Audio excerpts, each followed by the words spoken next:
NOLA Gent here. In this episode, we're going to be talking about the last trip that I took out of the old New Orleans airport. I have flown out of this airport throughout my entire life. My very first flight ever was out of this old airport right here. They did build a new airport for New Orleans recently, but this one here has been the one that I have had most of my life of flying with. So, in this episode, we're going to explore my last trip out of here. Welcome to NOLA Gent. Let the good times roll. So, I departed out of the New Orleans airport to Seattle on a direct flight. The best deal that I could find was with Alaskan Airlines, and I had never flown Alaskan Airlines before, so I decided to give it a try. And I booked the premium class, and the Alaska Airlines explanation of premium class is that it's a product that is offered on select flights. Premium class seats come with the following amenities, which include 4 inches of extra legroom, priority boarding, complimentary cocktails, hand-selected wine and beer, where beverage service is normally served. So I was at a high expectation of some pretty good times with that. The 4 inches of extra legroom certainly were provided. The priority boarding came in very handy on the return trip out of Seattle. It was a madhouse getting out of Seattle, so priority boarding is highly recommended for flying out. But flying out of New Orleans, priority boarding didn't do very much. The complimentary cocktails, hand-selected wine and beer, both ways they ran out, so you really didn't get to get your money's worth with that. The extra cost of doing the premium class really doesn't come close to being in line with the cost of drinks. You end up doing far better just getting the regular economy class seat and buying your own drinks. So realistically, the main benefit is the extra legroom and that priority boarding coming out of Seattle. So my experience after going back and forth in both directions from New Orleans to Seattle, Seattle to New Orleans, is they were very slow about getting you refills on your drinks, and they ran out of many items until they were completely out of almost everything. And also with food, if you don't do premium class, you're not getting a snack in a lot of cases even. So you can order food ahead of time, and if you want to eat on the plane, the food choices aren't that great, but I would suggest you order that food ahead of time if you want to eat on the plane. I arrived into the Seattle airport after 9 p.m., so it ended up being pretty late by the time I finished checking into my Airbnb. Fortunately, my Airbnb was a pretty nice place, and I thought I was decently located. Cooper's Alehouse was the only place in the area, fortunately, that I was able to find was still serving food by the time I arrived. So, looking at the menu, they had nachos, quesadillas, tachos, Tom Shanks, sliders, hummus plate, chicken tenders and fries, chicken wings, basket of onion rings, basket of french fries, salads, Caesar salad, Greek salad, taco salad, garden salad, then pub grub, fish and chips, Cooper bird, Reuben, patty melt, steak sandwich, buffalo chicken sandwich, Cajun chicken, Alehouse burger, tomato and cheese, BLT. I considered for a moment the Cajun chicken just because people from New Orleans, we like to every now and then sample a so-called Cajun dish and then make fun of it because it never worked out as Cajun, but instead they were sold out of some menu items, but eventually I was able to score the fish, and instead of chips I got tater tots, which were definitely on point, and the fish was done perfectly. They have some of your normal mass brewed beer here, but on tap it was a majority of craft beers, and most of them were actually good craft beers as a bonus. Overall, this is a nicer dive bar with some good food and a fun vibe. This is a great neighborhood spot. The NOLA Gent used to be in the military, and he does have an appreciation for some tough, rugged outdoor clothing and military clothing. And beyond clothing, make some great outdoors and military clothing, along with often offering some innovative ideas in their approach. The only complaint I would have is some of their clothing is a bit too snugly fitting for my taste and my little bit larger girth these days. Then I'm getting older and plumper, and then my old soldier physique used to be. From the outside, this looks like a really large space, but the actual retail area of the store is actually pretty small, as they do most of their business online from their website.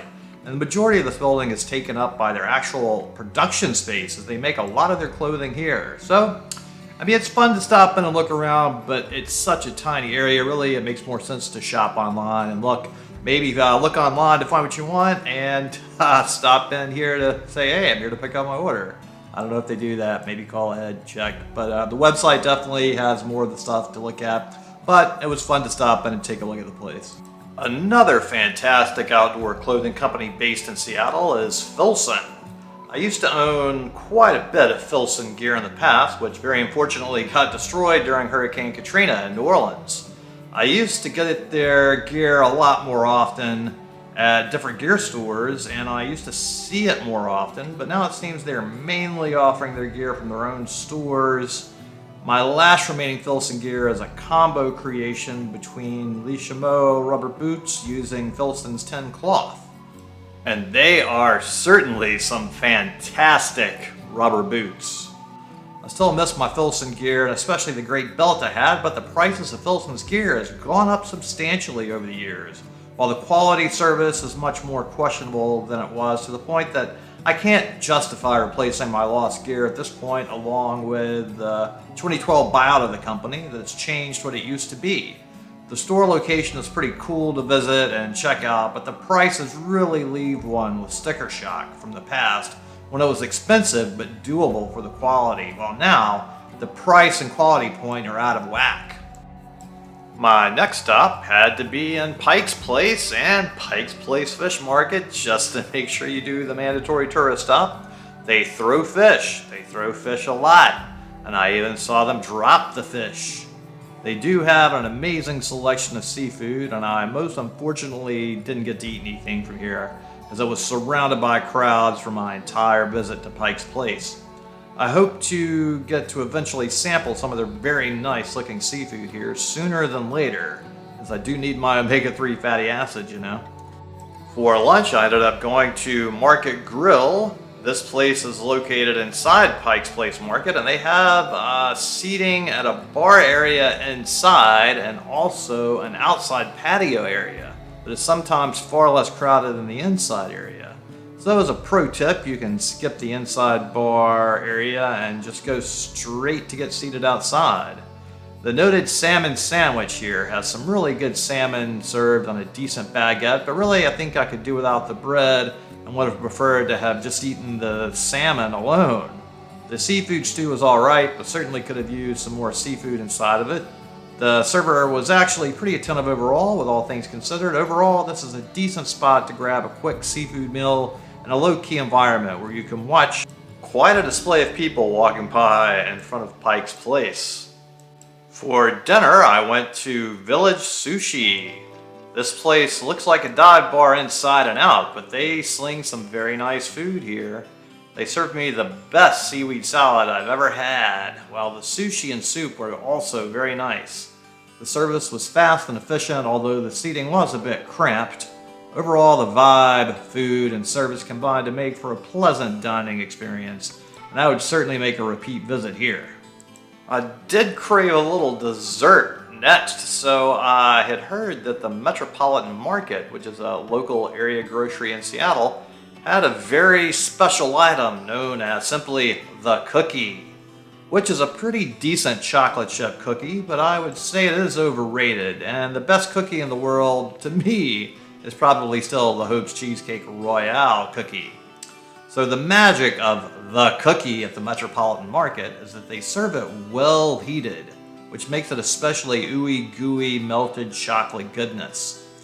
I was really disappointed that they had shut down serving coffee here by the time I arrived, so while I was able to get the cookie, I ended up having to hike about 2 miles to find any coffee being served.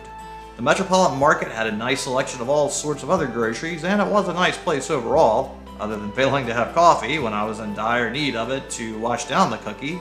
And even a bit of milk might have been nice, except I needed my caffeine.